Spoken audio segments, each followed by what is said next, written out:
ભાજપ વડોદરા મહાનગર દ્વારા કમલમ ખાતે 80મા સ્વાતંત્ર્ય દિવસની ઉજવણી આઝાદીના પાવન પર્વ નિમિત્તે ભારતીય જનતા પાર્ટી વડોદરા મહાનગર દ્વારા 80મા સ્વાતંત્ર્ય દિવસની ભવ્ય ઉજવણી કરવામાં આવી। વડોદરા શહેરના કારેલીબાગ વિસ્તારમાં આવેલા ભારતીય જનતા પાર્ટીના કાર્યાલય કમલમ ખાતે ધ્વજારોહણ કાર્યક્રમનું આયોજન કરવામાં આવ્યું। આ પ્રસંગે મોટી સંખ્યામાં ભારતીય જનતા પાર્ટીના પદાધિકારી, કાર્યકરો અને આગેવાનો ઉપસ્થિત રહ્યા હતા। દેશભક્તિના માહોલ વચ્ચે રાષ્ટ્રધ્વજ ફરકાવી ધ્વજવંદન કરવામાં આવ્યું હતું અને ઉપસ્થિત સૌએ રાષ્ટ્રગાન સાથે તિરંગાને સલામી આપી હતી। કાર્યક્રમમાં વડોદરા શહેર ભારતીય જનતા પાર્ટીના પ્રમુખ જયપ્રકાશભાઈ સ્વામી, રાવપુરા વિધાનસભાના ધારાસભ્ય બાલકૃષ્ણ શુક્લ, વડોદરા શહેરના મેયર ગીતાબેન મકવાણા સહિત ભાજપના અધ્યક્ષ, ઉપાધ્યક્ષ, વિવિધ પદાધિકારી તથા મોટી સંખ્યામાં કાર્યકરો ઉપસ્થિત રહ્યા।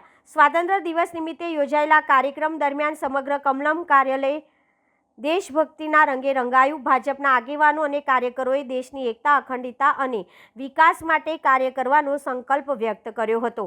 આઝાદીની લડતમાં શહીદ થયેલા સ્વાતંત્ર્ય સેનાની અને દેશ માટે બલિદાન આપનાર વીર જવાનોને પણ પ્રસંગે યાદ કરવામાં આવ્યા હતા। રાષ્ટ્રપ્રેમ અને દેશભક્તિના માહોલ વચ્ચે યોજાયેલા આ ધ્વજવંદન કાર્યક્રમમાં મોટી સંખ્યામાં કાર્યકરોની ઉપસ્થિતિ જોવા મળી હતી। 80મા સ્વાતંત્ર્ય દિનની પર્વની ઉજવણી ભારતીય જનતા પાર્ટી વડોદરા મહાનગર ખાતે કરવામાં આવી। બે યુવાઓ દ્વારા એક ઇનોવેટિવ આઈડિયા સાથે આગળ વધી રહ્યો છે, એ વ્રજ પટેલ અને બીજા ખોપકરજી, જે ખોખોની અંદર સાઉથ એશિયન ગેમમાં ગોલ્ડ મેડલ ધરાવે છે। આવા બંને અલગ અલગ ક્ષેત્રના પ્રતિભાશાળી યુવાઓ દ્વારા ધ્વજવંદન કરવામાં આવ્યું। આજના આ ભારતના યુવાઓને હંમેશા ભારતીય જનતા પાર્ટી માને છે કે આ યુવા એ ભારતનું ભાવિ છે।